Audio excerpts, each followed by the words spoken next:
We're not live yet. I've hit the live. We're live. We are live on YouTube as well. Hello to everybody on YouTube watching, and hello to everybody watching me on TikTok. If you're on YouTube, you can see the camera there. I'm streaming both live on TikTok and on YouTube at the same time. And I want to talk about a really interesting article that I read yesterday that is in Declassified Australia. Now, I've mentioned many times before over the years how the media are lying to us about everything, and you really need to switch them off and distrust everything that they say. My jumping off point now from the media is whatever they're saying, they're lying until I can prove it to be true. And that, especially in the current climate, because there is a gigantic information war going on at the moment, and it's been going on for quite some time, for quite some years. And I want to remind you, there's obviously wars going on at the moment. There's a big war going on that we're involved in the West. The UK and the US and the EU are supporting over in Ukraine. But it's always worth remembering the words of Julian Assange. And I'm not sure whether you're going to be able to hear this on TikTok, but I will play it nonetheless. He says this: populations have to be fooled into wars. They generally don't like them. Take a listen. One of the hopeful things that I've discovered is that nearly every war that has started in the past 50 years has been a result of media lies. Nearly every war in the past 50 years, he says there, has been the result of media lies. Just think about that. Nearly every war. The 2 Iraq wars, for sure. Afghanistan, that was lies. They are all built on lies and started with lies. The media could have stopped it if they had searched deep enough. If they hadn't reprinted government propaganda, they could have. The media could have stopped these wars if they hadn't repeated media propaganda. That's exactly what they're doing at the moment, isn't it? And have been doing for quite some time. Stopped it. But what does that mean? Well, that means basically populations don't like wars. And populations have to be fooled into wars. Populations don't willingly and with open eyes go into a war. So if we have a good media environment, then we will also have a peaceful environment. If we have a good media environment, we also have a peaceful environment. And it's right there. Populations don't like war. They have to be lied into war. That's why the lies happen, because governments want war, and they know that they're democratic, they're in a democracy, the people have to abide by it, so they just lie to them about it. It's been going on for years, this has, and I've covered it quite extensively, all the way back to 2017, and talked about the lies around 2016 as well. And if you think about, this is the worrying thing, if you think about all these lies. I mean, just think about over the last 6 years what we have been lied to about. You think, okay, well, we were lied to about, first of all, we've been lied to about Assange for over a decade. I mean, this is a journalist that's in prison for publishing factual information that proved criminal behaviour of governments. None of those criminals have gone into prison, but he did. He's in prison. And the person who leaked that information to him, Chelsea Manning, she was imprisoned and tortured as well. But nobody who committed those crimes, committed that torture around the world that was exposed in the Afghanistan and Iraq war logs, nobody was prosecuted. And this goes right to the very top. You know, these things have to be okayed by people. And if you think just the lies told with Iraq and Afghanistan, but let's just look at the last 6 years. Duma, you know, Assad gassing his own people right at the point where he won the war. That makes no sense at all. We were lied to about that. We're lied to. I've had Piers Robinson on my podcast to talk about it extensively. The Western narrative is lies surrounding that. Then we look at, okay, COVID. I mean, Come on, how many lies did they tell around COVID now? They're even talking about an amnesty, I noticed in the Atlantic. They're saying, let's have a pandemic amnesty. No, apologies or anything like that to the people who got everything right that they said were conspiracy theorists doing the work of Putin. No apologies, just let's have an amnesty. Well, who lied to us about that? It was the governments, right? It was the governments and it was official channels that lied to us about it all. And then you look at, pick any, the Skripals, Russiagate. The lie that Donald Trump was somehow in the pocket of Vladimir Putin. It's preposterous. But these lies come from the government and their willing media pushing a narrative, whatever narrative that they have told. And this is not just happening on the media, it's also happening online, and it's happening with bots, and a massive bot army has been exposed. This is something, remember, Elon Musk, who's just took over Twitter, has been talking about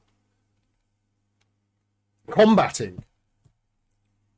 I want to take you to this article from Declassified Australia. If you don't subscribe to Declassified, please do. They do great work both in the UK and the Australian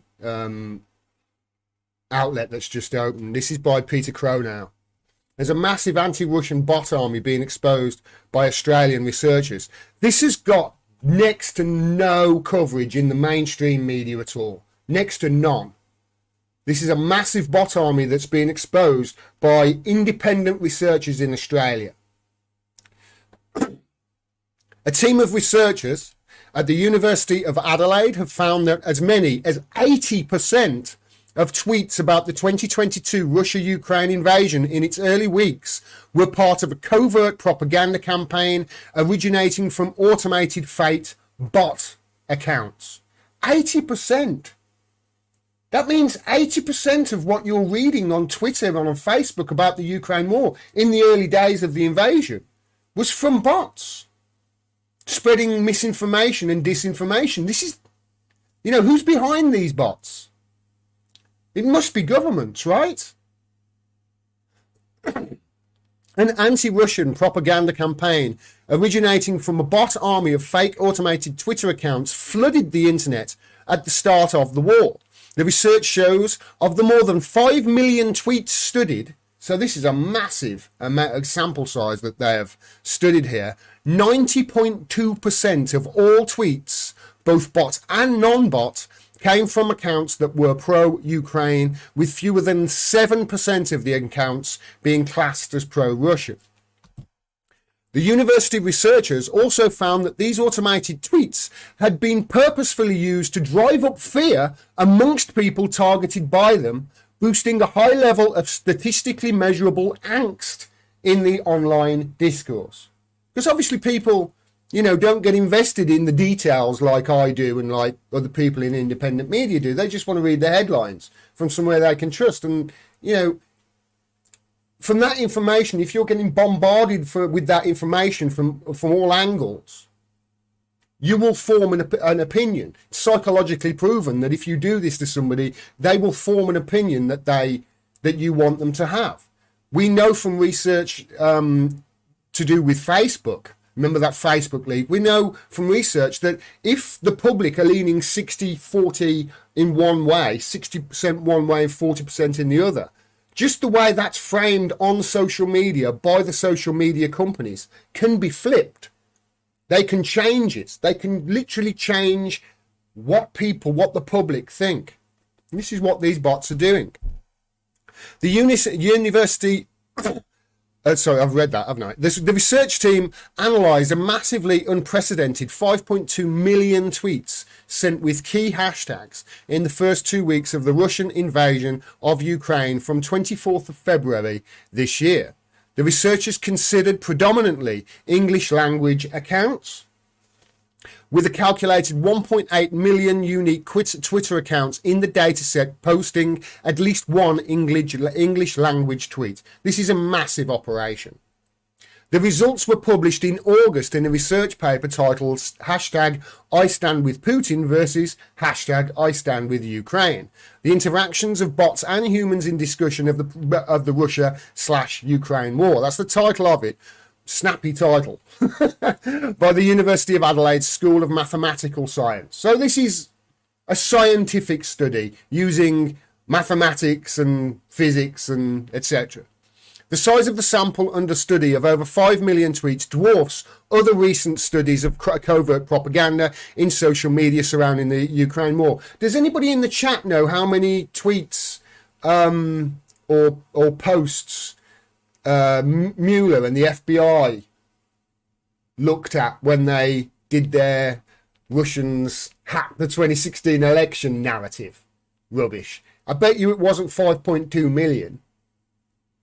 Can't remember what it was now, but a little reported Stanford University Graphica research on Western disinformation, analysed by Declassified Australia in September, examined just under 300,000 tweets from 146 Twitter accounts. So this 5.2 million one is much bigger than most other studies that have gone on. The Meta Facebook research on Russian disinformation, reported widely by mainstream media, including the ABC a fortnight later, looked at just 1,600 Facebook accounts. This is 1.8 million accounts that they looked at and 5 million tweets. This is much bigger than most other studies of this nature. Reports on the new research have appeared in a few independent media sites, and now it's appearing on this one, and in Russia's RT, but not much else, so revealing the burial of stories that don't fit into the desired pro-Western narrative. It's interesting, isn't it? It's appeared on your RT. Can somebody tell me why RT were banned in the UK? Can somebody tell me the thing that they lied about that got them banned? Can anybody point to that? Oh, RT lied about this and explain why they lied about it and why. No. RT weren't kicked out of the UK and the US for anything that they were reporting that was factually incorrect. Wasn't kicked out for any lies that they were telling. They were kicked out because the truth that they were telling that the US and the UK would rather the public not know. The groundbreaking study exposed a massive anti-Russia social media disinformation campaign has been effectively ignored by the mainstream media, mainstream Western establishment media. It's become almost routine during the Russia-Ukraine war. The Adelaide University researchers unearthed a massive organised pro-Ukraine influence operation underway from the early stages of the conflict. Remember what Julian Assange said? Populations have to be lied into wars. Remember, Ukraine, according to our own Western mainstream media, according to their own reporting, for 8 years before this invasion, were saying that the Ukraine has got a real serious neo-Nazi problem and is probably the most corrupt country on the planet. The Guardian reported just last year, was it last year or the year before, that Ukraine was the most corrupt country in Europe. The Pandora Papers proved that pretty much with Zelensky's offshore holdings. You're only getting one version of reality from the media. You're getting a version of events from the media that paints an entirely different picture to actually what's going on, and they're doing it for pro-war reasons. They're lying to you. They're lying to you. They have been for years. The Adelaide University researchers unearthed a massive organised pro-Ukraine influence operation underway from the early stages of the conflict. Overall, the study found automated bot accounts to be the source of between 60 and 80% of all tweets in the dataset. 60 to 80% of all those I stand with Ukraine, I stand with, against Putin, all those they were bots. People that weren't real. I'll talk a little bit later how bots are controlled. They're controlled by people. They don't go off and automate. You have to tell them what to do. You have to program them. I'll talk a little bit later about how it's done. The published data shows that in the first week of the Ukraine-Russia war, there was a huge a huge mass of pro-Ukrainian hashtag bot activity. Approximately 3.5 million tweets using the hashtag I stand with Ukraine were sent by bots in that first week. 3.5 million. You're not looking at reality when you're looking at your Twitter feed in these instances. When you're looking at your Twitter feed, you're looking at a warped version of reality that governments and government, or rather intelligence entities are doing. I'll talk a little bit more about that later as well. In fact, it was like someone had flicked a switch when at the start of the war on 24th of February, pro-Ukraine bot activity suddenly burst into life. In that first day of the war, the hashtag I stand with Ukraine hashtag was used in as many as 38,000 tweets an hour, rising to 50,000 tweets an hour by day 3 or 4, all by bots. All of them by bots controlled by somebody in a basement working, no doubt, for some sort of intelligence or government entity. This is your taxpayer money. This is your money going to fund dark, mysterious agencies that then are using that money to buy bots and to hire people to lie to you all with your own money. Meanwhile, telling you there's not enough to give the nurses who are going to go on strike in this country. That's another story. By comparison, the data shows that in the first week there was an almost total absence of pro-Russian bot activity using the key hashtags. That's interesting, isn't it? Almost a complete absence. In the first week, during that first week of the invasion, pro-Russian bots were sending off tweets with the hashtag I stand with Putin or hashtag I stand with Russia at the rate of only several hundred per hour. So the bot activity from the pro-Western front dwarfs that of the Russian. But it was the Russians, remember, that hacked the election in 2016. We've seen no evidence whatsoever of it. None. But it was the Russians that changed the course of the election. Meanwhile, here's 5.2 million tweets by 1.8 million pro-Western accounts, and our mainstream media have totally ignored it. This graph showing the hourly frequency of the selected stand with hashtags. The anti-Russia I stand with Ukraine hashtag pushed mainly by automated bots flooded Twitter in the first week of the Russian invasion of Ukraine. And there's the graph there. You can't see it on TikTok, but you can see there. Look, the amount. It's almost like there in between the 2nd and the 4th of March there. It's almost like the Russian bots, the Russians sort of like, come on, we've got to do something to counter this pro-Western stuff. And then it was like, oh, well, we can't really do much. Or, as you're about to find out, they got banned. I bet you they got banned. Given the apparent long-range planning for the invasion of Ukraine, cyber experts expressed surprise that Russian cyber and internet responses were so laggard. This is interesting as well, isn't it? If the Russians were planning to invade Ukraine, like the West was saying for 100 days before they finally did, if they were planning to, why were they so lackadaisical in the internet propaganda? Why weren't they prepared for it? Or is it, as I've reported in the past, well, the reason they invaded was because of the increased shelling in the Donbass region. Went from like 100 missiles a day hitting Donbass to thousands. A researcher at the Centre of Security Studies in Switzerland said the pro-Russian cyber operations we have seen do not show long preparation and instead look rather haphazard. So Russia weren't ready for it with their bots. But the Western side were. Isn't that? Look at that. Look at that. Look at the amount of bots there. I mean, that's a campaign that's ready and waiting to go. Like it said earlier in the video, earlier in the article, it was like somebody pushed a button. After being apparently left flat-footed, the The hashtag I stand with Putin hashtag, mainly from automated bots, eventually fired up a week after the start of the war. Like I said, it looks like, oh shit, we got to do something to counter this propaganda coming from the West. That hashtag commenced appearing in higher numbers on 2nd of March, day 7 of the war. It reached 10,000 tweets an hour just twice over the next 2 days, still way behind the pro-Ukraine tweeting activity.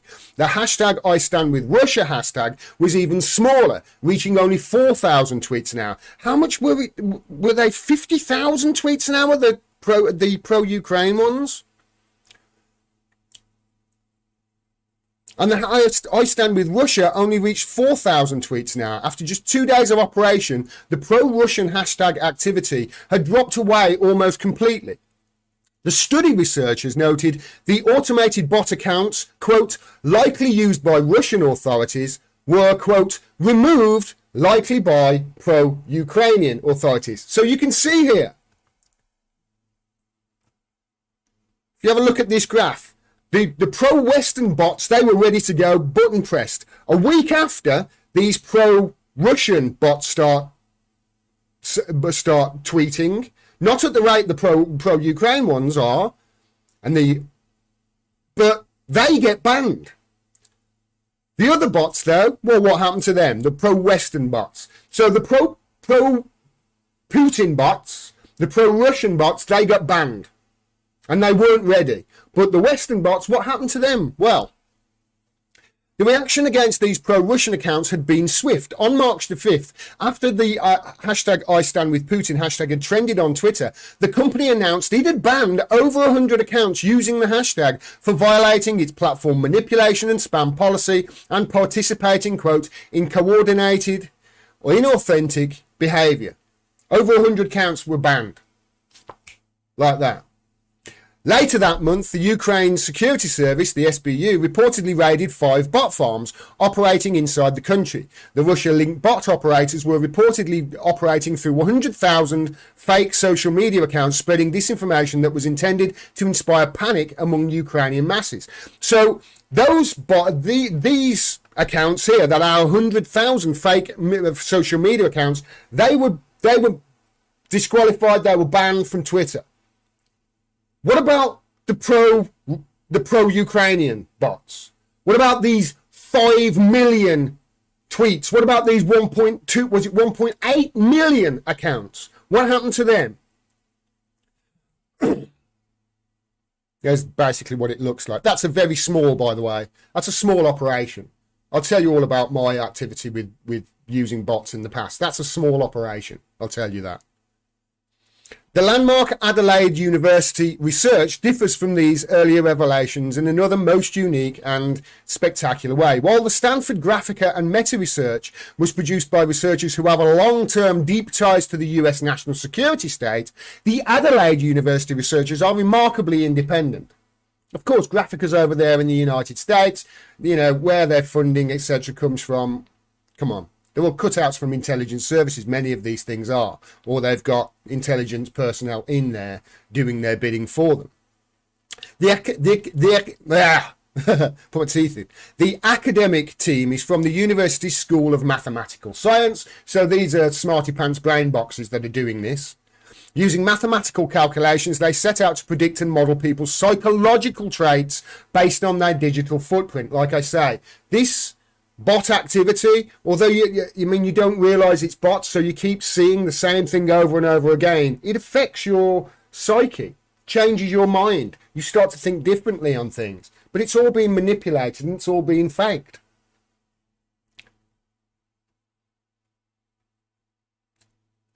Unlike the data sets selected and provided for the Stanford Graphica and the Meta research, the data the Adelaide University team accessed didn't come from accounts after they've been detected for breaching guidelines and shut down by Meta or Twitter.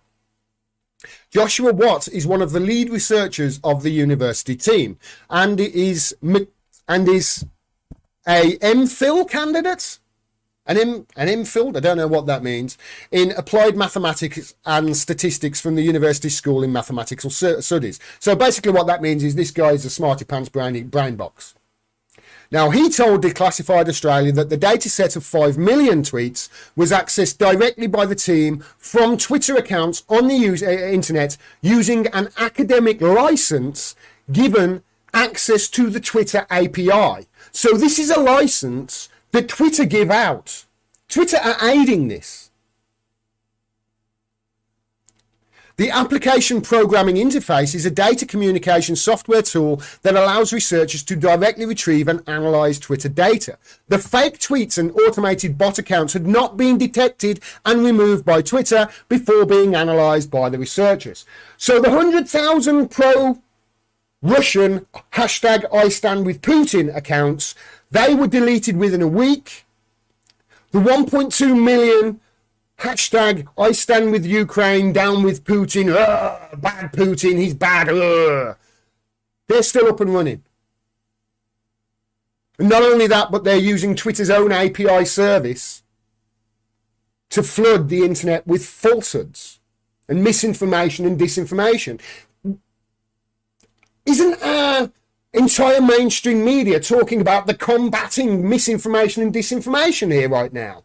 Why are they concentrating on Twitter when they're not actually talking about this? They're talking about, the misinformation and disinformation online and the Elon Musk and blah, blah, blah, blah, blah.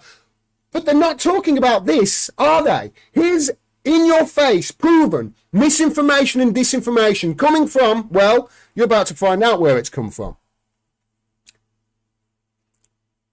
Well, some were possibly removed in the March sweep by Twitter, though, so they maybe deleted some of the accounts. What told Declassified Australia that in fact many of the bot accounts behind the 5 million tweets studied are likely to be still up and running. Declassified Australia contacted Twitter to ask what action they have taken to remove the bot accounts identified in the University of Adelaide research. They had not responded by the time of going to press.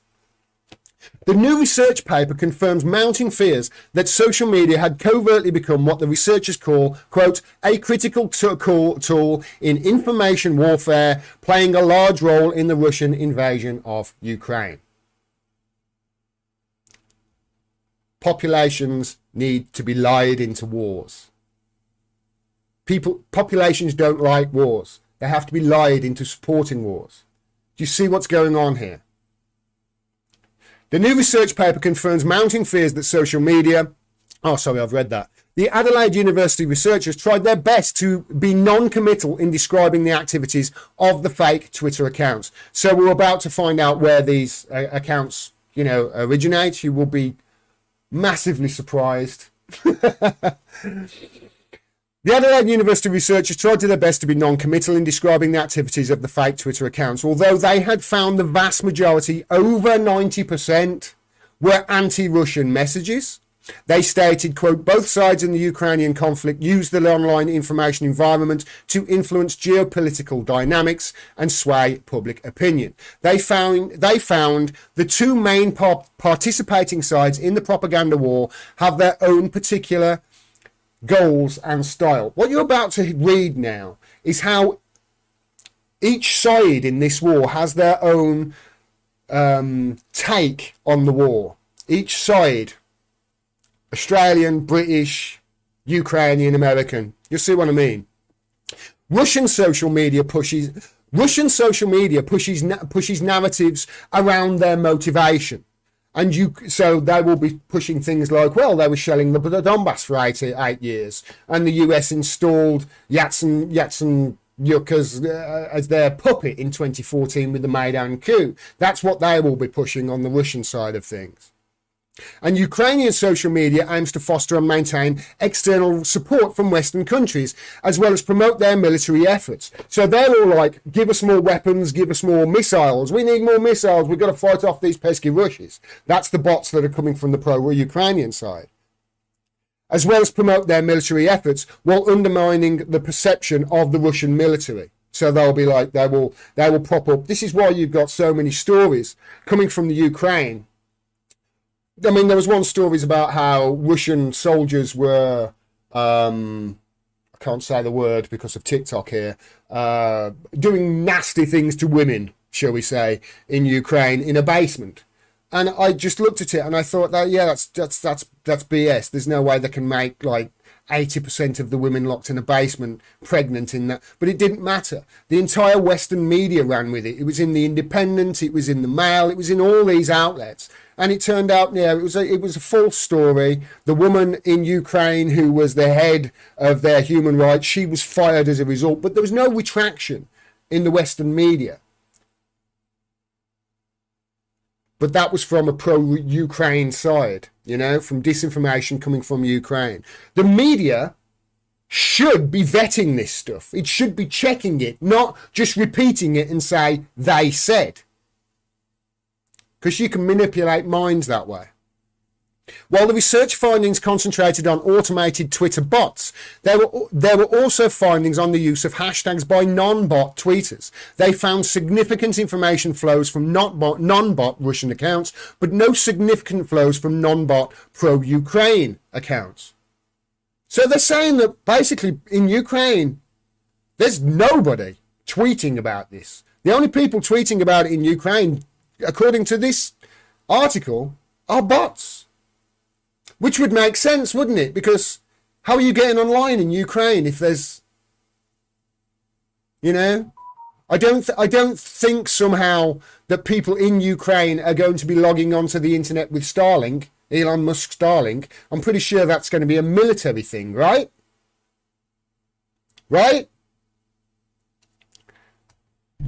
As well as being far more active, the pro-Ukraine side was found to be more advanced in its use of automated bots. The pro-Ukrainian side used more AstroTurf bots than the pro-Russians. AstroTurf bots are hyperactive political bots that continuously follow many other accounts to increase follower count of that account. You'll see this a lot on Twitter. People with 8,000 followers, it's like, wow, that's impressive. And then you look and they're following 12,000. It's like, follow me and I'll follow you back. It's that sort of stuff. Crucially, the University of Adelaide researchers also investigated the psychological influence of fake automated bot accounts and had the online conversation during those early weeks of the war. I'll repeat that because I murdered that paragraph. Crucially, the University of Adelaide researchers also investigated the psychological influence the fake automated bot accounts had on the online conversation during those early weeks of the war. These conversations in a target audience may develop over time into support or opposition towards governments and policies, but they also have more instant effects influencing the target audience's immediate decisions. So this is a propaganda campaign on their own people. This is I haven't got to the bit where they say where these accounts are coming from, but you can, I mean, every country has got these accounts. We in the UK have got something called the 77th Brigade. There's an MP, Tobias Elwood, who's an actual, I think he's a colonel in the 77th Brigade, and that's our bot army. There shouldn't be bots on social media. It's so easy to get rid of them as well. I'll talk about that later. There's the word clouds.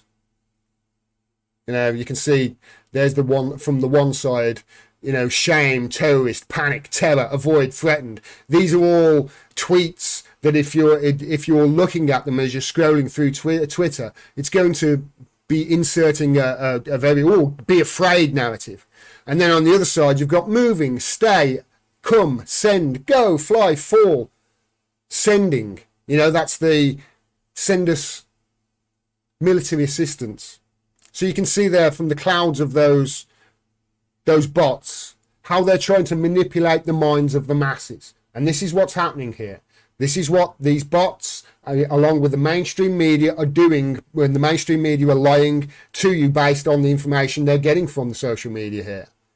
They're manipulating the minds of the masses into a pro-war situation that could get us into a nuclear hot war. And it's the media that are facilitating it.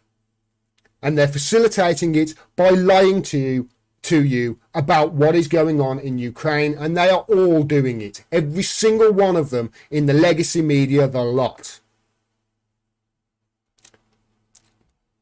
You can see here word clouds for angst, left, and motion.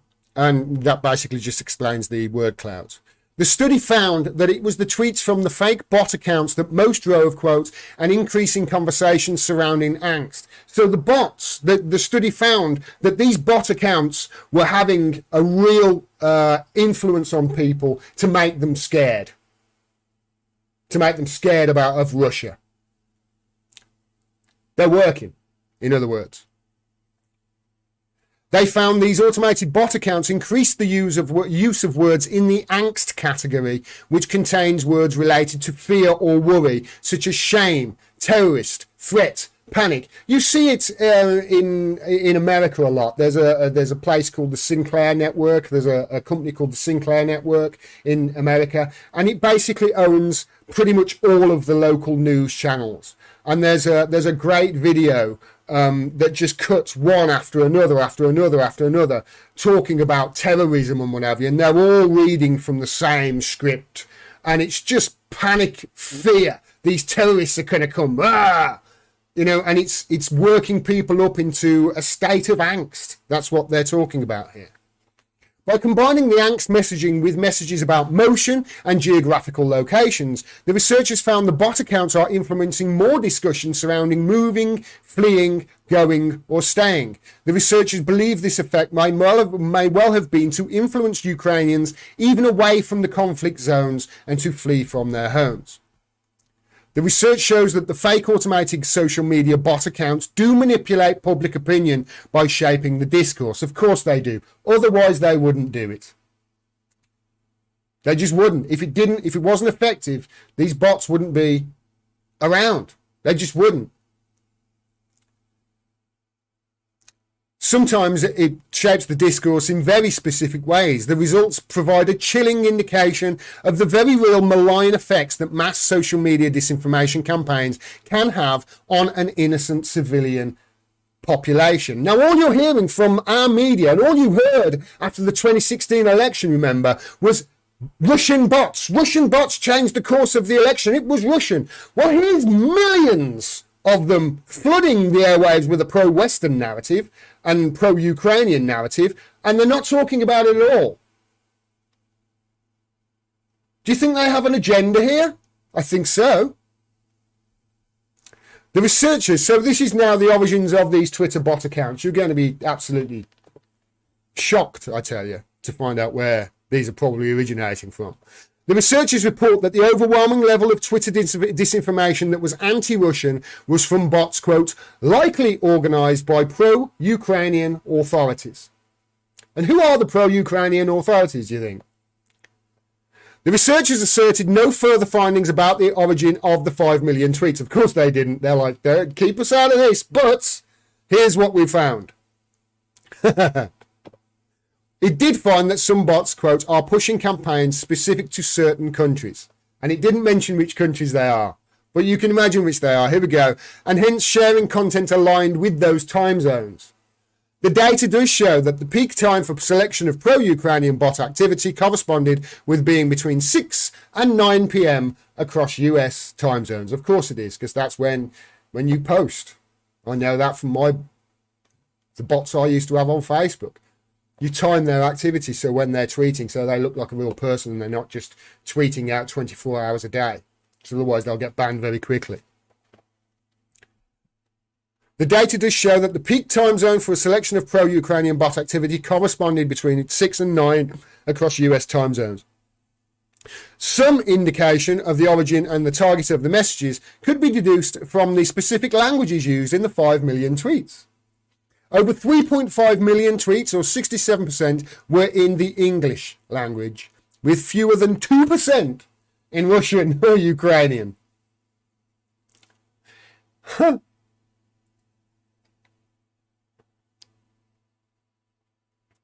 In May 2022, the National Security Agency, the NSA Director and US Cyber Command Chief, General Paul Nakasone, revealed that the Cyber Command had been conducting offensive information operations in support of Ukraine.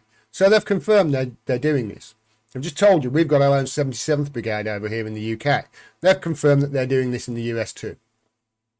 We've conducted a series of operations across the full spectrum, offensive, defensive, and information operations, Nakasone said. Nakasone said the US has been conducting operations aimed at dismantling Russian propaganda.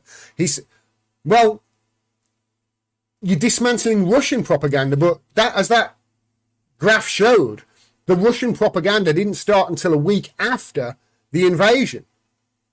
Your propaganda started immediately, so how can you be combating it if it wasn't there to begin with? He said the operations were lawful, conducted through policy determined by the US Defense Department and with civilian oversight. Get out of here, civilian oversight. You don't even have Senate oversight in the United States. James Clapper went on in front of the NSA chief, went in front of your Senate and lied through their teeth. They should be in prison.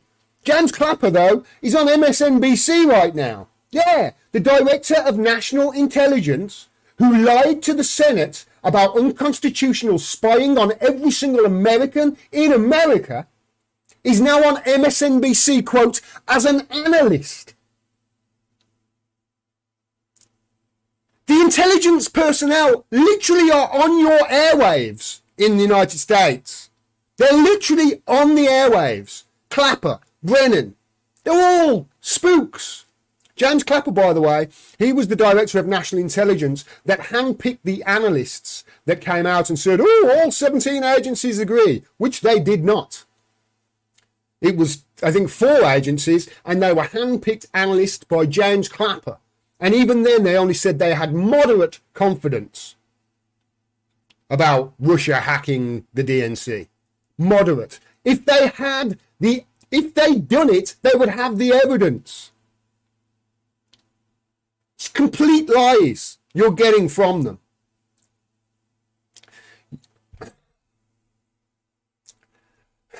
This line kills me. Nakasone said the US seeks to tell the truth when conducting an information operation, unlike Russia. Well, Russia, the Russia Online one was all about, no doubt, about the 8 years, the shelling of the Donbass and the overthrowing of the democratically elected government, although, you know, it had its problems. I'm not pro that government or pro Russia at all. I think this war is bad. It needs to end. But the only way it's going to end is with talks. And the US and the UK don't want the Ukrainians to start peace talks. They're willing to fight Russia to the last Ukrainian, seemingly. Because that's what's going to happen. So, Nakasone said the US seeks to tell the truth when conducting an information operation, unlike Russia. The US does not seek to tell the truth at all, ever. If the US really did care about the truth, they wouldn't be prosecuting Julian Assange and getting him extradited to them for the crime of journalism. US Cyber Command had deployed to Ukraine a hunt-forward cyber team in December to help shore up Ukraine's cyber defences. It's almost like they knew this was coming, wasn't it? It's almost like, I don't know, they were planning on poking the bear until it reacted. It was deployed in Ukraine. So the US Cyber Command had deployed in Ukraine a hunt-forward cyber team in December to help shore up Ukraine's cyber defences and networks against active threats in anticipation of the invasion. Anticipation. So again, they're anticipating the invasion. Nothing I heard from the Russian side said that they were planning on it. Nothing. The build-up of troops on their side were to counter the 70,000 troops on the Ukrainian side.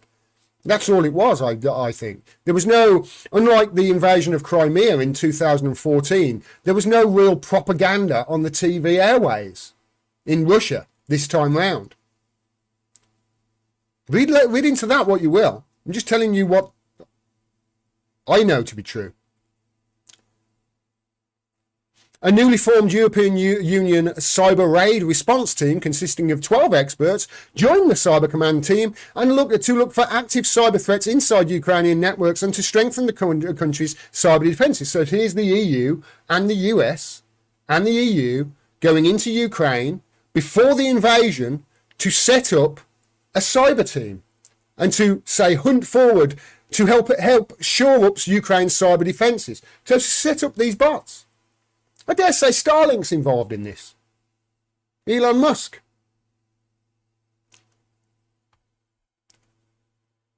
The US has invested $40 million since 2017 in helping Ukraine buttress its information technology sector.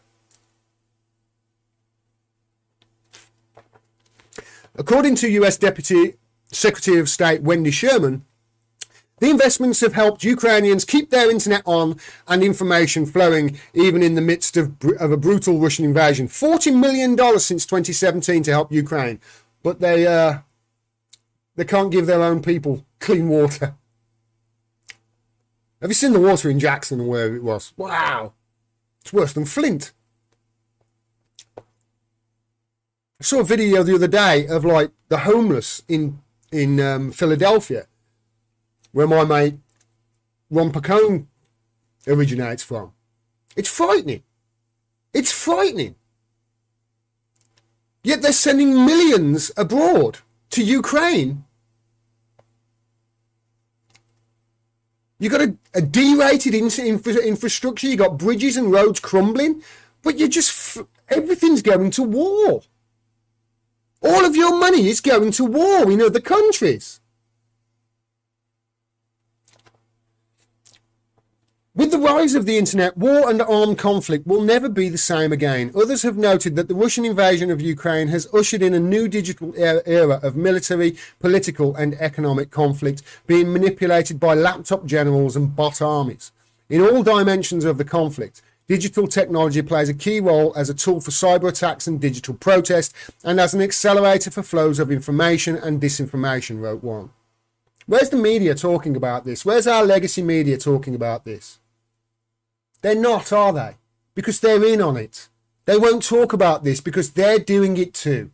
They're only presenting you with one side of the story because they need to lie to you to get you to support this war. The longer this war goes on, the more people are going to needlessly die.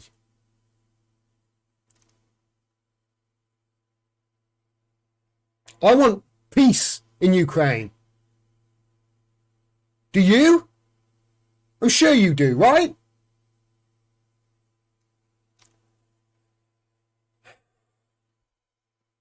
I've read that. Propaganda has been part of war since the beginning of history, but never before could it be so widely spread beyond an actual conflict area and targeted to so many different audiences. And of course, any crimes go unreported. Any crimes on our side, they will go unreported. Crimes on the other side, they will get propped up and exaggerated and elevated, even if the sourcing is extremely thin and non-existent in some cases. So this is why you're only hearing stuff about the Russians doing bad towards Ukraine. You think our own reporting in the West said that Ukraine was, quote, the most corrupt country in Europe with a severe neo-Nazi problem. Pretty much all of the Western media were agreed on this between 2014 and February 2022, that Ukraine was corrupt and had a neo-Nazi problem. Now, no, all of that's gone away. Let's send them weapons. They're good guys. They're fluffy Nazis. Joshua Watt, one of the lead researchers on the University of Adelaide team that conducted the landmark study, summed it up. In the past, wars have been primarily fought physically, with armies, air force and navy operations being the primary forms of combat. However, social media has created a new environment where public opinion can be manipulated at a very large scale. And this is what's happening to you and to you watching this. You're being lied to and manipulated into supporting a war based on lies.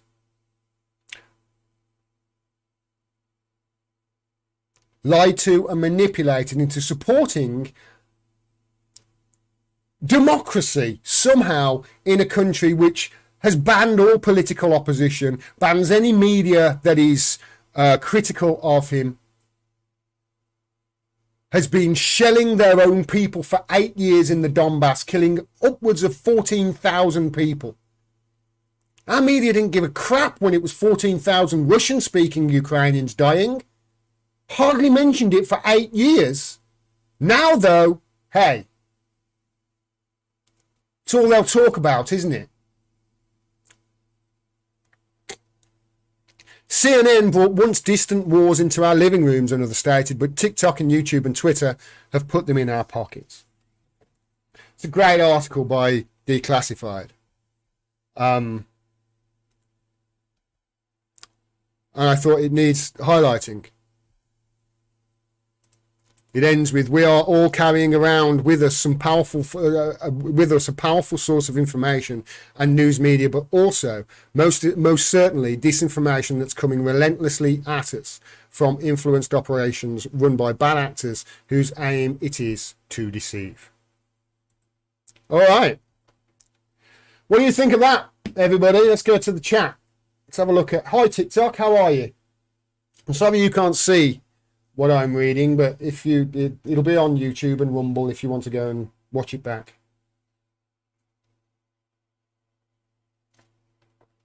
Mitch's Global says, wait, I'm confused between the West way of freedom of speech and China. Who's more communist? This is a brilliant point, Mitch.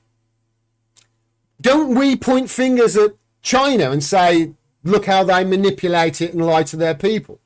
Isn't this proof, cast iron, that we're doing exactly the same thing, lying to our people, and then the news not even talking about this at all, not even telling people, oh yeah, you're being manipulated by bots, not Russian bots, but actually bots being run by pro-Western.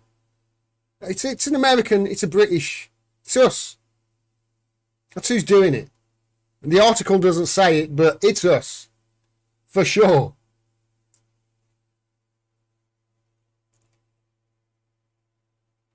Only benefactor is the USA, says Luke.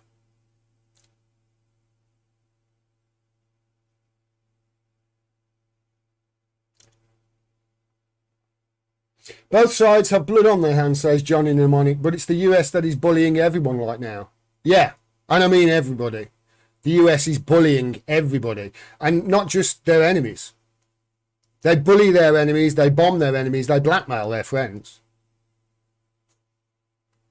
That's what they do. You know, Germany and Sweden know who blew up Nord Stream. They've completed their investigation. And they sealed the findings from the investigation up because, quote, for reasons of national security. Well, if it was Russia that did it, if they found out it was Russia, if they found evidence that it was Russia, they wouldn't be sealing it for reasons of national security, would they? So who did it then? Well, according to Russia, our Prime Minister at the time, Liz Truss, still calm, our Prime Minister, Liz Truss, well, she sent a text to Secretary of State in the United States, Antony Blinken, 60 seconds after the Nord Stream sabotage, saying, quote, it's done. That's according to the Russians. It hasn't been refuted. Nobody in the UK has come out and said, no, that's not true. So are we doing this? Are the UK blowing up pipelines for the United States? Because otherwise, you know, the tapes on Peter Mandelson and what have you will be that. That's if there are any. But he was in Epstein's black book 14 times. Do you know what I mean? This is the way America do business. They blackmail their friends into doing... So have they blackmailed us into blowing up a pipeline here for them?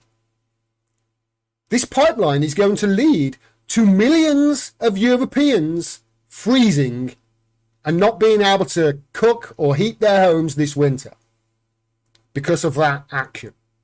More people, I think, will die this winter as a result of Nord Stream being blown up than died the day of the Twin Towers being hit. So what, 3,000? I'm pretty sure more than 3,000 people will die in Europe this winter as a result of that pipeline being blown up. That's an act of terrorism. I saw one Ukraine official saying how Russia attacking the electrical grid in Ukraine was an act of terrorism on a critical piece of energy infrastructure. What was the attack on Nord Stream then? What'd you call that? That's not a country. That's an entire continent. Countries. Why is Liz Truss sending "it's done" texts to Anthony Blinken 60 seconds after that happened?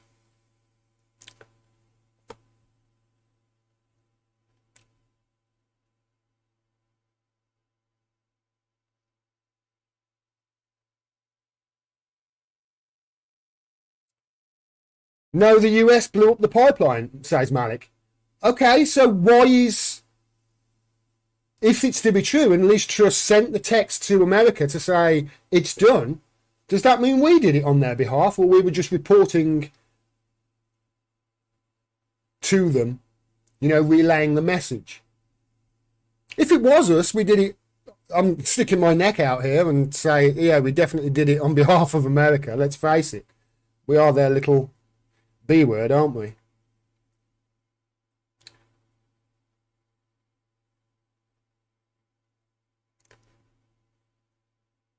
There's multiple leaders in the US government that supported Nord Stream to be terminated, says Malik. Yeah, I've covered this before, mate. It's no doubt it was America. And it's no doubt, if we've done it on behalf of them. And Germany and Sweden not coming out with the findings because of national security reasons. Well, why would that be? Well, that would be if they tell people, yeah, it was America that did it, or it was Britain that did it on behalf of America. America would make them pay. Maybe Epstein had some, German bankers or some German politicians over his island. Do you know what I mean? Because that's what that operation was. A honey trap operation being used on powerful people, including presidents and movie stars. And we know all this from the Ghislaine Maxwell trial. I'm not talking, this is not a crazy conspiracy theory. Everything I'm saying is backed up by evidence. So there you go. There's a massive information war going on right now. And the misinformation and disinformation that the media keep talking about, and all this misinformation and disinformation online, we have to police it, and we have to police this hate speech. Well, the misinformation and the disinformation online is coming from governments mostly.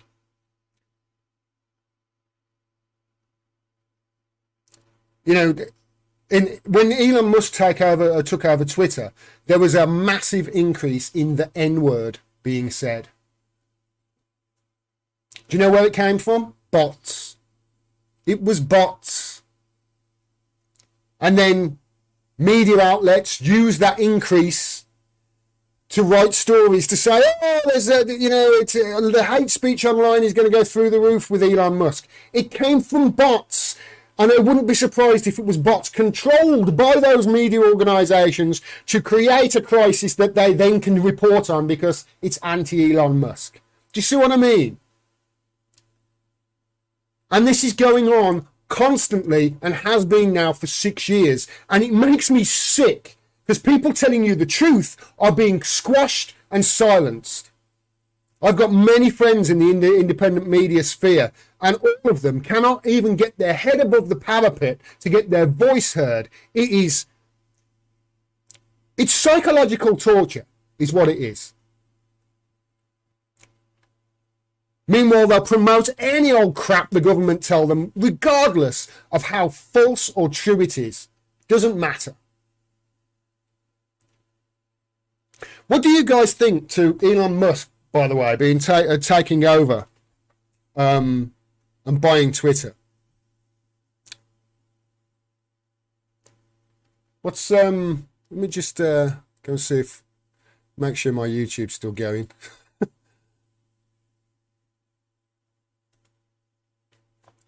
CIA control, says Luke on T. Maybe.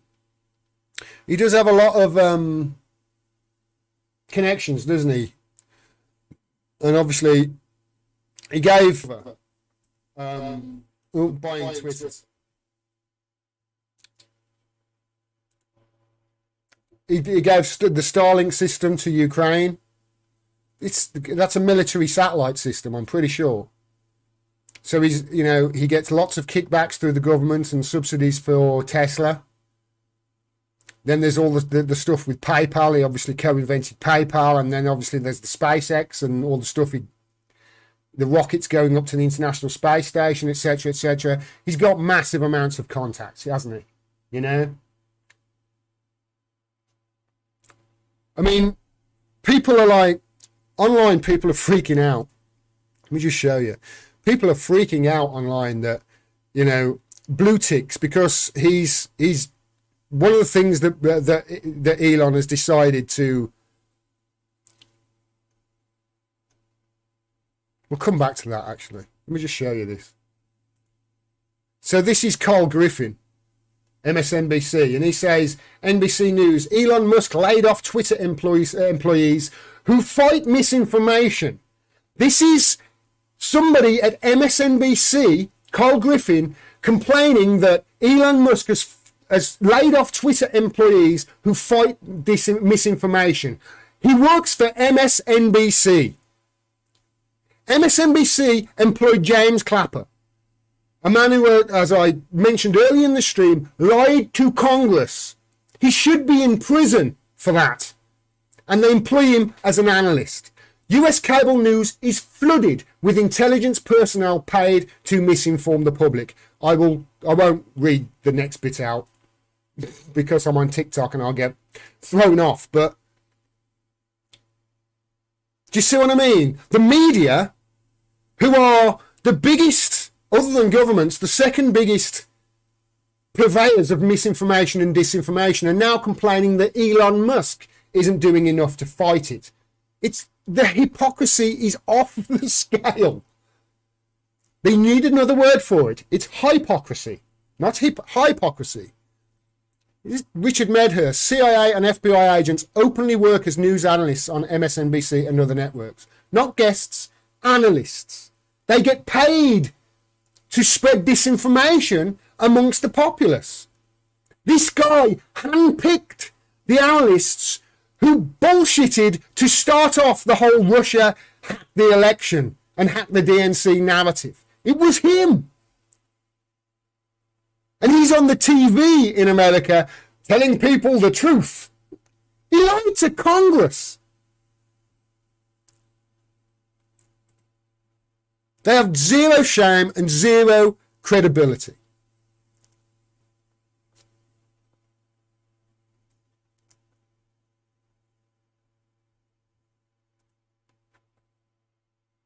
Here's Mike Pompeo, by the way, being served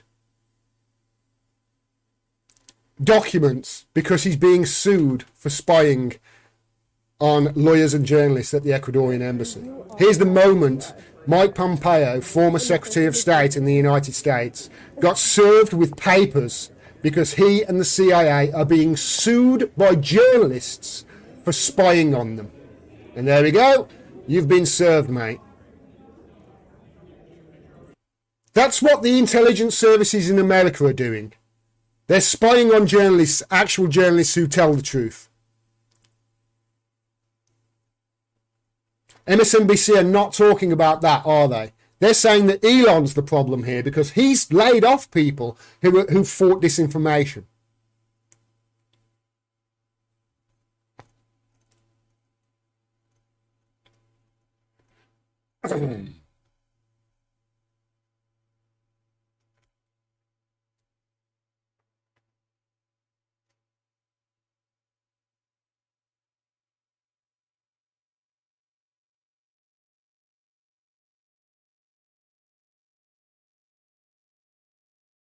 Blue Chick's hysteria is a segue to distract us from the real issue. Yeah, I mean, this is something I wanted to talk about with Elon Musk because he's bought Twitter, and he's laid off all this staff. And what he's saying is that basically Twitter has been losing £4 million a day, I heard. And one of the reasons is that the advertising model isn't working. Does it ever? You know, who here actually watches adverts ever? I mean, look at YouTube. Look at the way YouTube used to be able to skip every advert after 2 seconds, didn't you? Or whatever it was. Now, they'll play 20-second adverts before you can even get to watch what it is you want to watch. And if you pause it and go and make a coffee, heaven forbid, you've got to come back and watch another minute of adverts and whatever. It just ruins a platform. They're almost forcing you, pay us to get rid of this crap. Otherwise, we're going to ram it down your throat and get you so pissed off that you'll pay $4.99 just to not see an advert. The advertising model is gone. Just look at how it's crucified the media. I mean, it's just clickbait. Look at The Independent. The Independent, when I first started doing this in 2016, was one of the better publishers out there. Now, it's just a bunch of clickbait, bunch of stuff about the Kardashians, just to get you on the page so they can get you to look at whatever crap it is they're trying to sell you. It's not indicative to telling the truth. You need a subscription-based model to do that. And if you've got a platform that is based on advertising, then guess what? People are going to cater their articles to that advertising, and you're just going to end up getting clickbait that is not true. So he's decided to go, right, okay, we're going to pay for a blue tick. Right. So you're going to have to pay for $8 a month for a blue tick, they're saying. And he's going to roll this out, apparently. So all of you out there who think that, how many of you out there in the chat, by the way, who thinks that this Elon Musk buying Twitter is a good thing and he's going to be a big hero for free speech? Because, you know, the people who know Elon Musk that I follow, people like Joe Rogan, Lex Friedman, what have you, they really like him, they really respect him, and they think he's a pretty cool guy. But I'm not so sure. To become a billionaire, don't you have to be an arsehole? I don't think good people get to become billionaires, do they? Because of the society we have. That we have a capitalist system that we live in. And the people who get ahead, well, I mean, look at the other billionaires. Jeff Bezos, Bill Gates. These are not good people, are they? Well, Bill Gates has had to spend $400 million on good press for his image, and people still think he's the Antichrist. Rightly so. I mean, one thing you could say about Elon Musk is at least he wasn't friends with Jeffrey Epstein. You know, Bill Gates was, even after he was convicted. So capitalism rewards the people who cut corners. It rewards the people who don't pay the tax. It rewards the people because they get more capital then to spend to get ahead. That's the whole system we've got. So is he a good guy? I don't know. You'll have to ask other people. Amber Heard knows him. She'll tell you the truth, no doubt. She's always tells the truth, doesn't she? And there's this disinformation farm now on Twitter, right? With 1.2 million accounts. How is he going to stop those bots from getting verified now? See, this whole thing is, we're going to get you verified. If you're a real person and you want your voice, we'll verify you. But how is he going to stop the bots from being verified? Let me tell you, bots are expensive. I used to have almost 1,000 on Facebook. I know, almost 1,000. It was before I did this. I was an internet marketer. And I had, at one stage, I think when I left it, I had something like 740 active bots. And they were spread on 3 servers. Is it 3 servers or 4? No, it might have been 5 because it was in partnership. They were on all sorts of different servers. Each server would have about 200 bots working. And the servers would all be off in Iceland or wherever it is, or Texas or Georgia or whatever.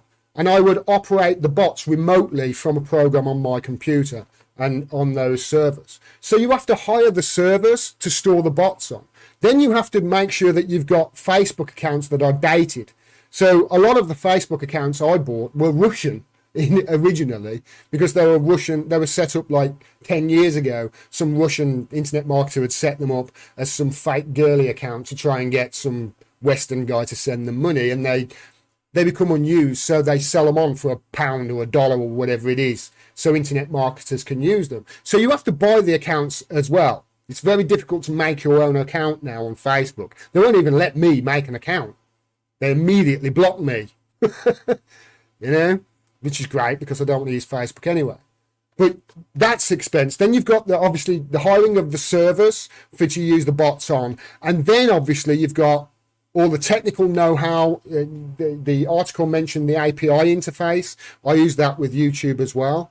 So you've got to integrate that. You've got to obviously pay somebody who's technically minded to do this, although I had to learn it myself. And then you've got the electricity involved, obviously running from your home-based computer, telling all these other servers what to do. But also you've got a monthly fee for proxies, because each account needs its own dedicated proxy to make it look like a person. And then you've got to write all sorts of scripts, etc., to make it look like it's a real person to any person online.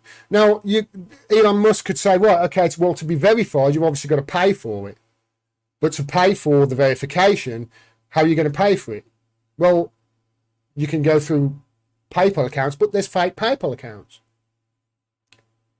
So, oh, well, you've got to send us your ID.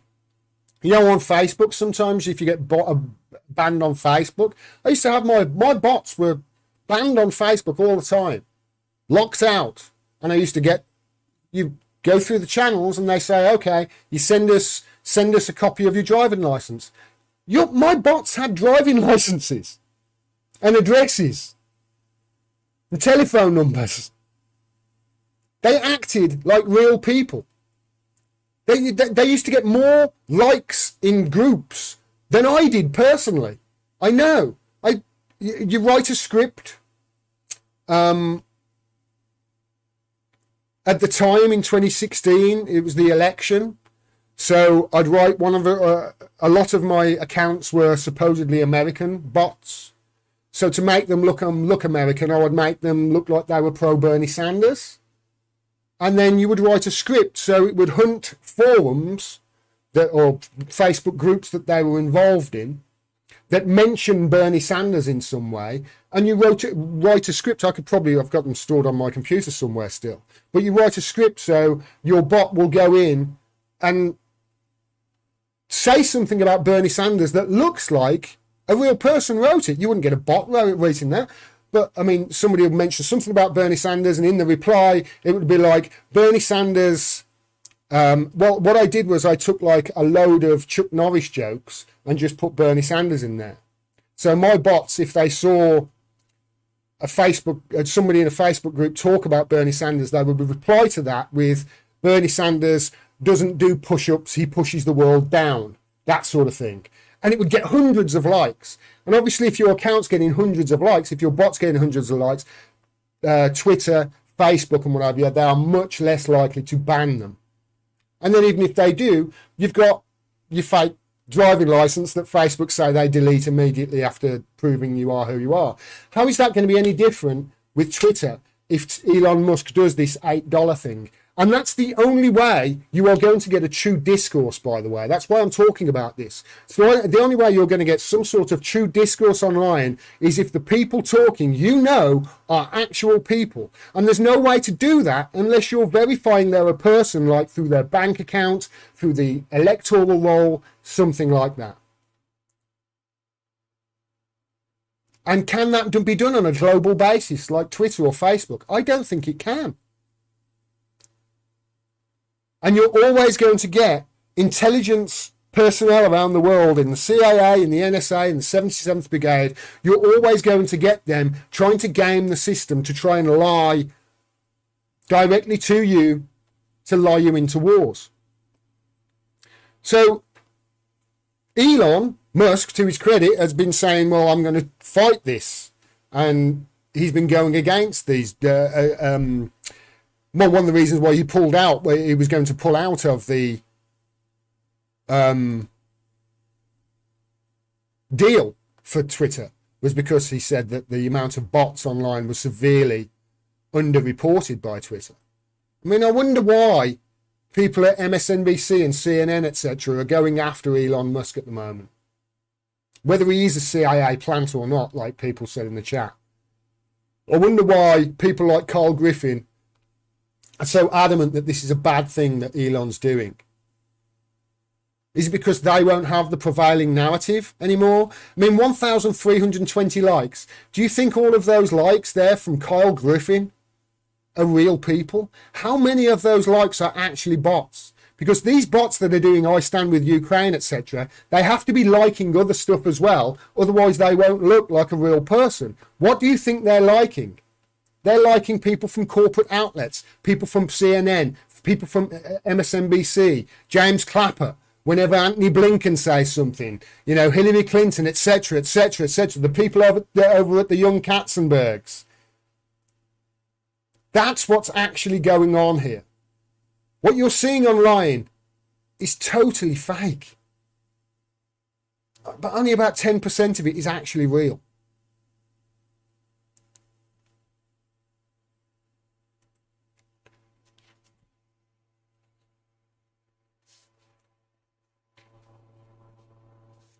I don't know how Elon Musk stops this. Has anybody in the chat got any ideas? So have you not heard of these white hats and Trump taking over? No, I haven't heard of the white hats. I've heard of the white helmets. Know all about them.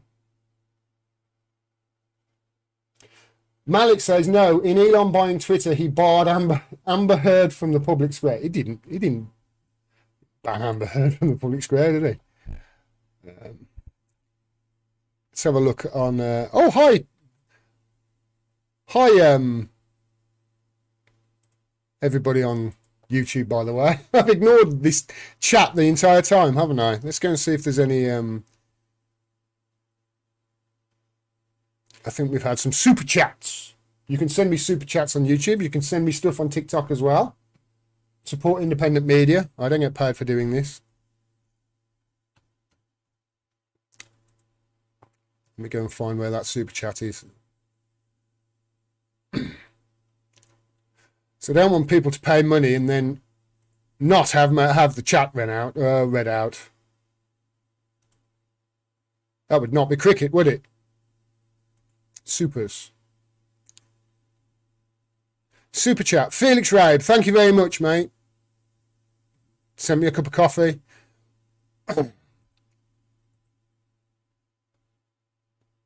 He says, Felix Rabe says, working against your own people for national security reasons has such a l'état c'est moi vibe. I don't know what that means. I don't know French. L'état c'est moi. For me? Something for me? Is that what it means? L'état c'est moi. Should we find out? But you didn't realise you were going to do a French lesson, did you?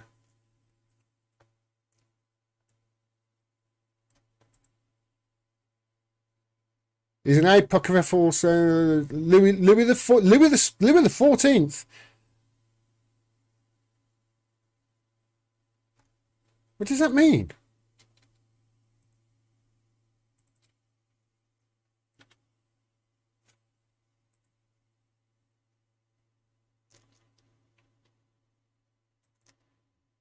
I don't know.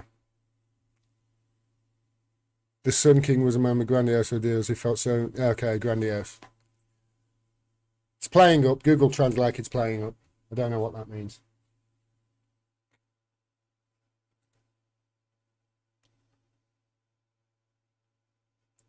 Oh, when Elon was going to look at their DMs, she deleted their account. Is that what you're saying? Amber Heard deleted her account when Elon Musk took over. Because okay, that's funny. That's funny. Did she really? Did she really?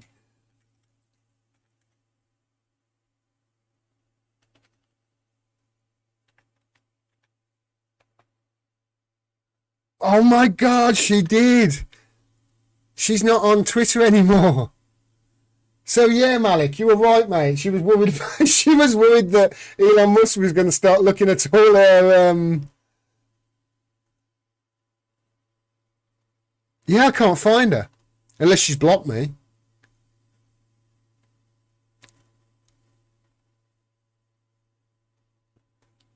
Yeah, he was going to check her, check all the messages she was sending James Franco. All right. I think that's it today, everybody. I think that's all I wanted to talk about. That was a great article there by Declassified. Go and support them. Yeah, they're fantastic. I know Johnny Mack, who does writing for them over in the UK version, is a friend of mine, and they're fantastic. So, yeah, go and subscribe to them. All right, that's all I wanted to talk about today, everybody. I hope you're well, and I'm really glad that I've been able to do this live stream from start to finish. I've been having massive internet problems these last couple of months, which just will not go away.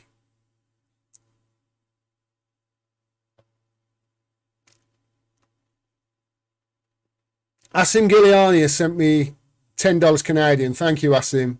Hi, Gordon. He says, hi, Gordon, keep it going. I like what you have in the background. Learn to rest and not give up. Yeah. Thank you very much, Asim. Thanks very much for all the support.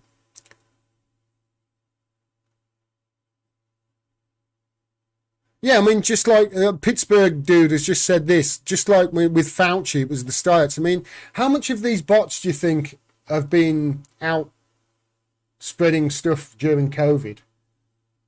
How much? Just how much of the discourse online was fake? And that, it points to an even scarier thought. All right, and I'll leave you with this. If we've been told lies about Ukraine, how many lies have we been told about Syria? How many lies about Yemen, about Iran, about Venezuela, about Russia? How many lies were we told about the Skripals? Remember them? How many lies were we told about the Duma attack and Assad? How many lies were we told about COVID? How many lies were we told about Russiagate? I've exposed a hell of a lot of lies about that. If you actually look up over the last 6 years, almost every massive story that's out there, that's been in the Western political discourse, I can prove, or somebody out there has proven, and I've reported it, that they've lied about it. And everybody who has told the truth about it, though, people like Aaron Marte, Max Blumenthal, Jimmy Dore, people over in the US, my friend Vanessa Beeley, Eva Bartlett, all of these people, they're attacked by the very media that are spreading you all of these lies. They're spreading all of these lies and attacking the people who are telling the truth. So if you actually think about just the last 6 years and just those things that I've talked about, and there's plenty more besides that they've lied about, by the way. If they've lied about all those things over the last 6 years, and the only reason we found out about them now is because of the internet and we are connected with each other, how much of our history previous to the internet is true? Think about it. You heard Julian Assange at the beginning of this stream. For the last 50 years, every war has been started because of lies. Every war. So what else have they lied about? What else? Did they lie about 9/11? It's interesting, isn't it? The mainstream narrative is, if you talk about anything other than 9/11 being a terrible terrorist thing, you're a crazy conspiracy theorist. Really? Do you want to talk about Tower 7? Do you want to have a conversation about Tower 7? This building that was half a mile away, or a quarter of a mile away from those two towers, that wasn't hit by a plane, that collapsed all on its own for no real reason. Just happened to be a CIA building where documents were held. The day before, Rumsfeld said, yeah, we failed the audit. We've lost 21 trillion, I think.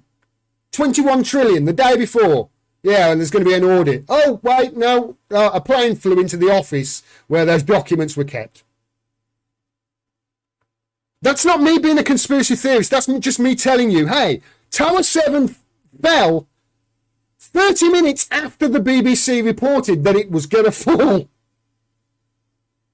The BBC are reporting, yeah, Tower 7 fell, and it's literally right behind her. And by the way, I'm going to show you this, right? Because people don't believe me when I tell them this.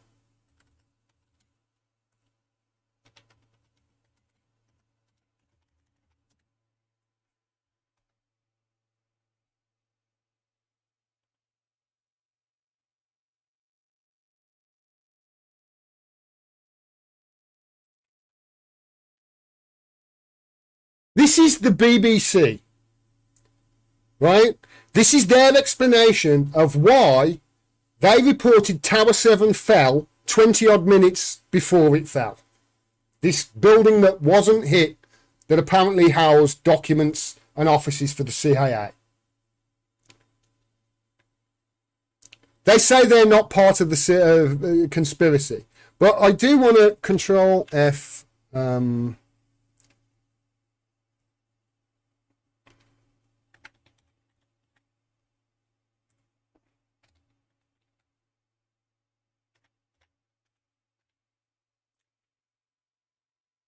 There you go, there it is. This is their own stuff, right? This is their own website. This is what they say. You tell me whether this passes the smell test. We no longer have the original tapes of our 9/11 coverage. Really? You don't have the tapes of your 9/11 coverage? For reasons of a cock-up, not a conspiracy. They even say it's not a conspiracy, honestly. It was a mistake. It was a mistake. They say, honestly, where it says, I'm trying to find out where it was, but one of there's a clip of the video. They haven't got that anymore. She doesn't remember minute by minute what she said. It was very confusing what was going on. In the chaos and confusion of the day, I'm quite sure we said things that just turned out to be untrue or inaccurate. Yeah, on the chaos and confusion in the day, you just happened to mention that Tower 7, a quarter of a mile away from the two towers, with all the buildings around it, you just happened to report that it fell, and then 20 odd minutes later it did. So how much around, what I'm saying to you is, I don't want to go over old ground here. I'm sure you all have your own theories on what happened with 9/11. I would just like to point out the official story of 9/11 is the CIA tracked all of the hijackers. They knew all of the hijackers were on the terrorist watch list, and they were tracking them all when they were abroad. And then when they came into the US, they tracked them as they got to the US, and then they stopped tracking them, and they didn't tell anybody they'd come into the US. That's the official story. Just think about that for a second. Now, if all of these things over the last 6 years that I've been reporting on, and by the way, anti-Semitism crisis, Jeremy Corbyn, add that in as well, to the big stories that they've lied about. If they've lied about those things, how much of our history is bullshit and bollocks? How much of it? Did we really win World War II? Or did the Nazis win? Did Germany lose? Were Germany the Nazis? You have to start asking all of these questions if this is the way that our supposed democracies have been lying to us so much just in the last few years that we know of.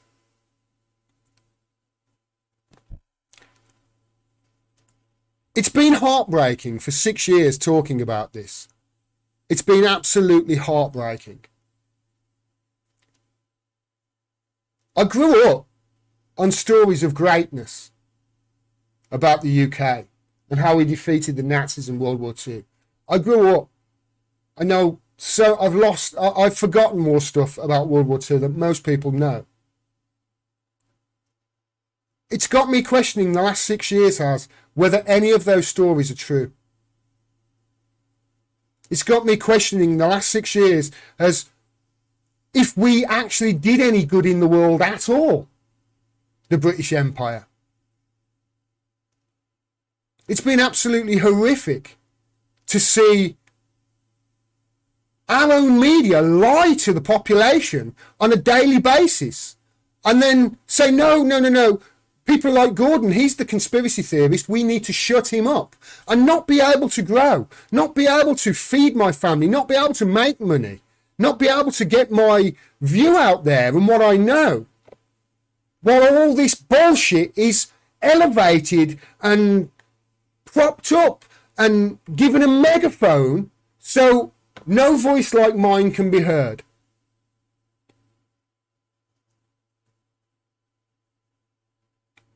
Your own governments in the West are lying to you about everything.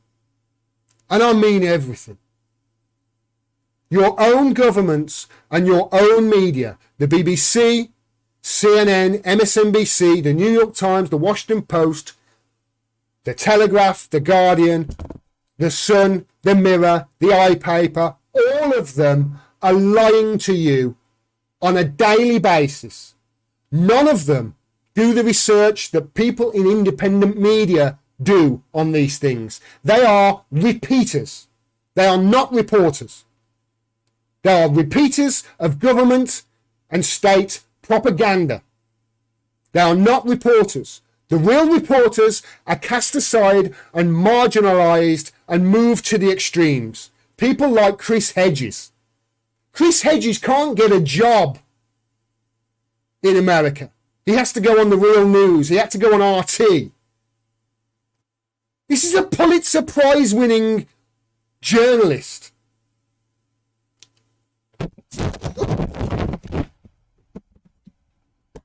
Hopefully that's still working. A Pulitzer Prize winning journalist. He can't get a job. Can't get an outlet to talk about his stuff. Why is that? Well, because he tells you the truth. People like Jonathan Cook, John Pilger in this country, cast to the margins, to the extremes of society, painted as some sort of kook and conspiracy theorist, when everything they're talking about is backed up in evidence that the mainstream media won't even look at. For years, I told people that this anti-Semitism crisis in the Labour Party is being overblown by the media and elements within the state and the Labour Party to stop Jeremy Corbyn from becoming Prime Minister. I told you all about it incessantly for years. And I was silenced and I was smeared and I was cast to the side. And now look what's happened. It's all proven true with the Labour files. Not that any media will talk to you about that, and that is absolute cast iron proof using evidence of the Labour Party's own internal disciplinary procedure.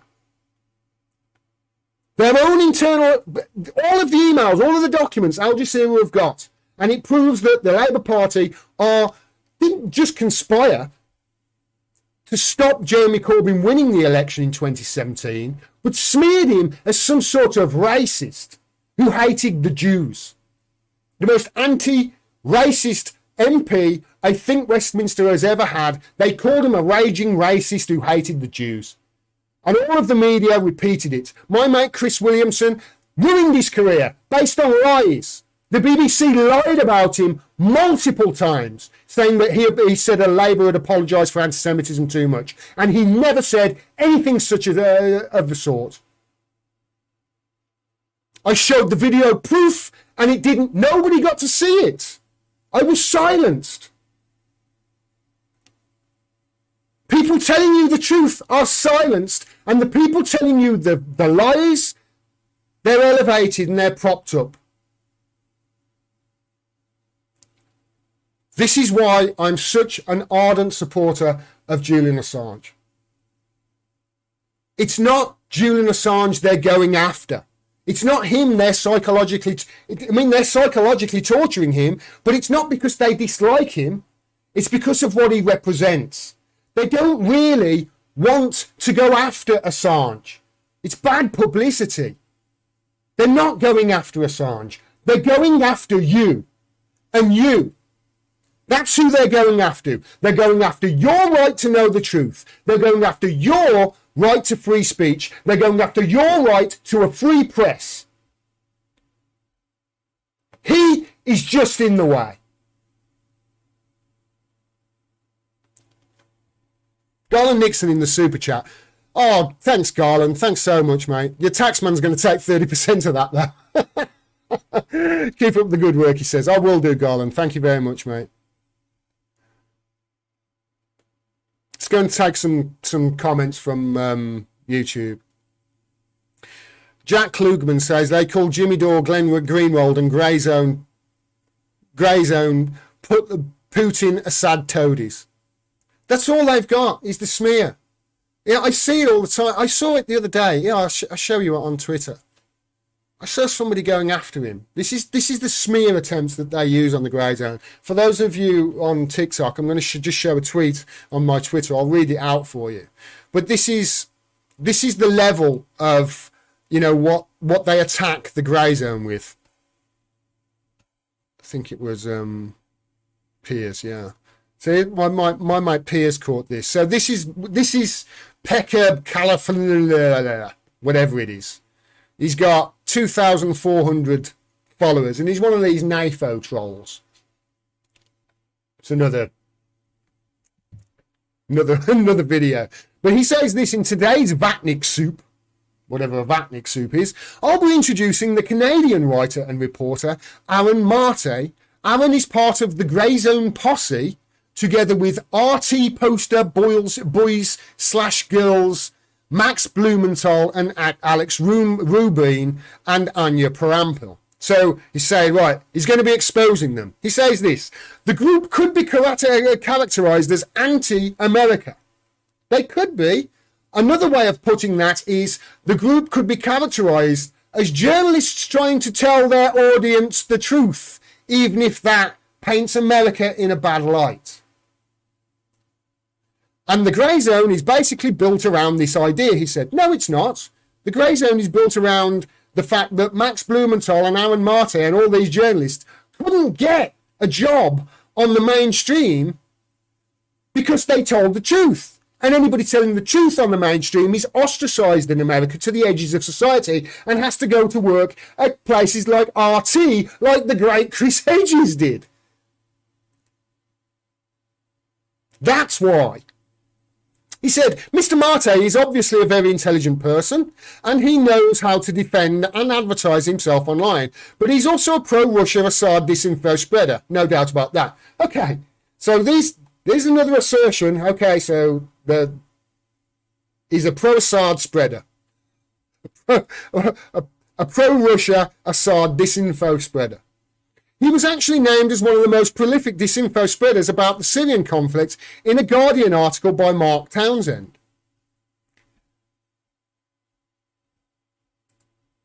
Really? Mark Townsend, network of Syria conspiracy theorists identified. So this is the Guardian going after them. Mark Townsend. I remember this. It's quite a while ago. It's a few years ago, wasn't it?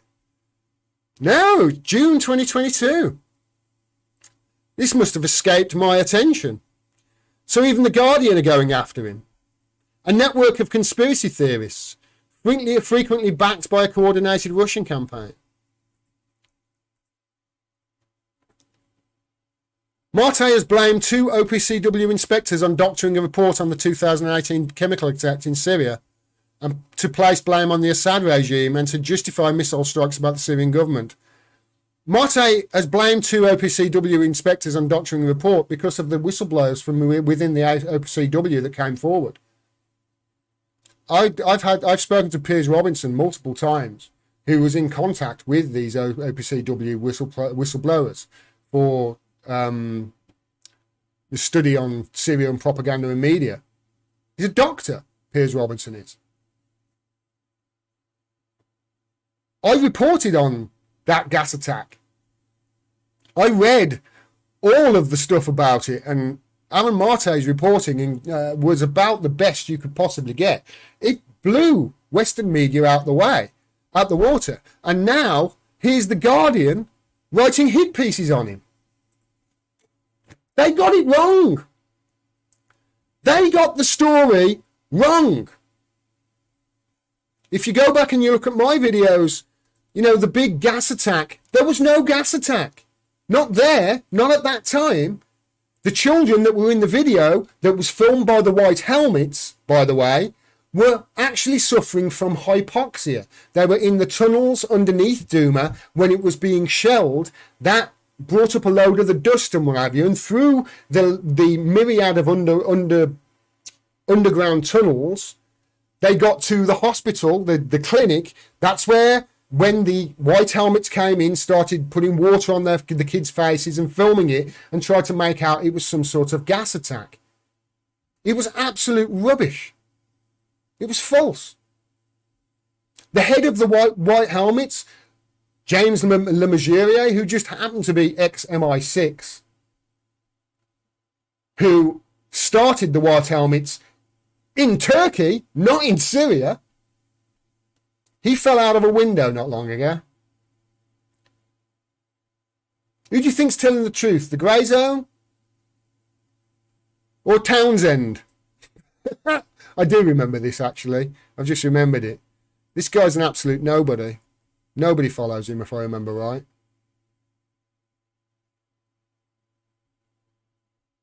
$9,800 followers. He's only got a few more than me. Home Affairs editor. So, I want to carry on with this, by the way, because there is no evidence at all this guy presents in this long thread. There's no actual evidence of anything that he's saying. He's linked through to an article where the Grey Zone try and make out that they're conspiracy theorists, but the thing is, everything that they point to, the Grey Zone and Aaron Marte got right.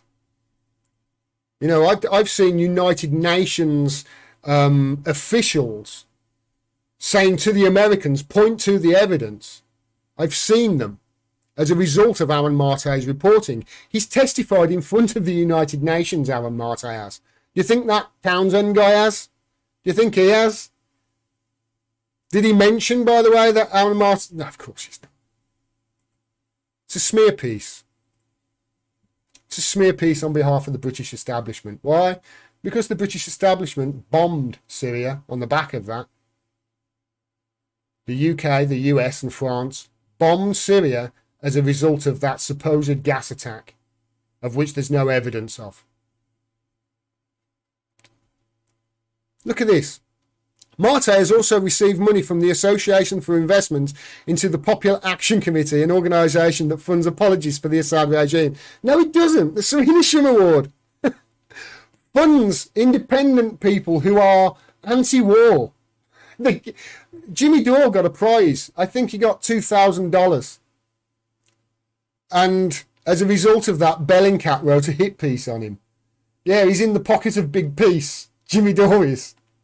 $2,000. And they're saying that that is the reason that he's doing all these reports. He won an award that came with a cash prize for getting something right that Bellingcat got wrong on purpose for money. And then Bellingcat smear him because he won that award. And here's this Pekka guy trying to smear him with the same thing as well. Aaron is heavily in the US NATO provoke Russia to attack Ukraine corner. That's what happened. There's no heavily in that corner. That's what happened. Now you can say other things happened as well, but that no doubt happened. And I've shown you proof on this channel. He's been interviewed on Russia state-owned RT. So what? So has Chris Hedges. Chris Hedges had a show on RT. Does that make him a Russian propagandist? No. It just means nobody in the West will platform him because he tells the truth about Western war crimes. Where's Julian Assange right now? Oh, by the way, all those people in The Guardian, what have you, who are doing these hit pieces on Aaron Marte and Max Blumenthal, have they been talking about Julian Assange? I wonder if Townsend has been writing articles in support of Julian Assange and the Fourth Estate and journalists. No, of course not. Aaron Marte and Max Blumenthal have. I'm far more likely to trust them than I am any of your sources, Pekka. Like the rest of the Negotiate for Peace block, Martin, like the rest of the Negotiate for Peace block, he's smearing him as somebody who's saying, oh, well, we need negotiations if we're to get peace. How do you think we get peace in any situation of war? Negotiations, right? The way these people get smeared is honestly, it's laughable. And these people, these NAFO trolls, they get propped up. They get thousands of retweets, thousands of likes. Where do you think those likes are coming from? Do you think those likes are coming from real people? Or do you think they're coming from bots? Do you think they're coming from this army of bots that have to like other stuff? They can't just keep saying the same stuff about Ukraine. They have to like other stuff, these bots. They have to be programmed to do that. And whose posts do you think they're liking? Do you think they're liking Alan Marte's post? Do you think Alan Marte and Glenn Greenwald and Max Blumenthal are having their reach artificially boosted by these bots that have been exposed? Of course not. I want to show you what I mean here. This is Michael McFaul. This guy is wrong about everything. He's wrong about everything. He's always on MSNBC. He's almost on CNN. This is Michael McFaul with the blue tick. Look at the amount of likes he gets. Look at the amount of likes he gets. Just says this, 874 likes. Let's go to some of his... Says there, good with something. 1,293 likes. Shall we have a look at who... Oh, I don't want to like it. I nearly liked one of Michael McFaul's posts. Shall we have a look? I bet you these likes are all coming from accounts that just don't have a name. There's a few with a name. Mark Hacking isn't a... Okay. Name. One for Free Will. Trouble Dog. Let's have a look at Trouble Dog. Let's see what... He's a software developer, apparently. He's got 11 followers. Lots of retweets, but not really saying much. I dare say most of these accounts, you know, that are liking his stuff are bots. And so Michael McFaul has his stuff artificially elevated. I wonder why these people are not happy that Elon Musk says he might go after these bots and he might do this verification process to make it more difficult for the bot accounts. Now, he's not going to be able to get rid of them altogether,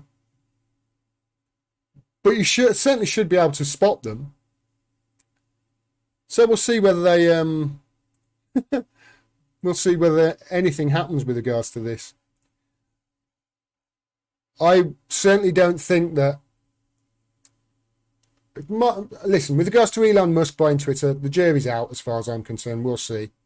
I don't know what sort of person he is. People I respect like him. But I don't think... I think people have watched too many Marvel movies. And I seem to think that Americans think they're billionaires or Tony Stark. You know? Fighting the bad guys. Tony Stark was a weapons manufacturer and dealer. You know? It's important to remember that. And he was a bit of an asshole. Just bear that in mind. All right. That's everybody. That's it.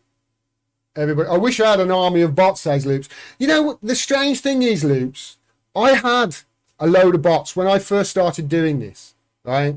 When I first started doing this, I set up a website called thethingisthis.com, I think it was. and there was another website, and I would write news articles and try and get my bots to send stuff through to my websites, and I'd never put my name on the websites or anything. It was all about internet marketing, just trying to get people to click on ads on your page, etc. But I tried to go right down the role of writing actual factual articles rather than the other internet marketers that at the time who were they were all writing articles in 2016. Like, I knew one guy who wrote the article about the Pope endorsing Donald Trump and the amount of money that they got from that was insane. You post it to the Republican groups, and every Trump fanatic was clicking on it and sharing it. And that's basically how there are internet marketers who try to take advantage of this as well with their bots. When I first started doing this, I could have set my bots, like I could have had them in the Facebook groups, all of them pointing stuff towards my channel on YouTube. But I decided not to. I thought it was unethical to do that. And I had all the bots, I had hundreds, and I thought it was unethical. Now, as it transpired, I did one video that went viral, and I got to start that way. But I decided afterwards that I wouldn't use the bots. I put the bots away. How many other people would do that in that position? I could have flooded Facebook accounts with my crap. I could have flooded my videos on Facebook. But I chose not to. I chose to go down the ethical route. It seems governments haven't got the same, don't value the same, isn't it? YouTube top chat cancelled my CND comment, says Ogham the Bold. What, they're even censoring, they're making it now so no, you can't send me money because your comment, I will just say this: if you send me anything with if you're in America and you send me any super chats through Google, they take 30% for tax reasons, and then there's another 10% take. I get about 68 pence, I think, or 72 pence out of every pound that's sent to me through YouTube. So just bear that in mind. All right, I think that's it, everybody.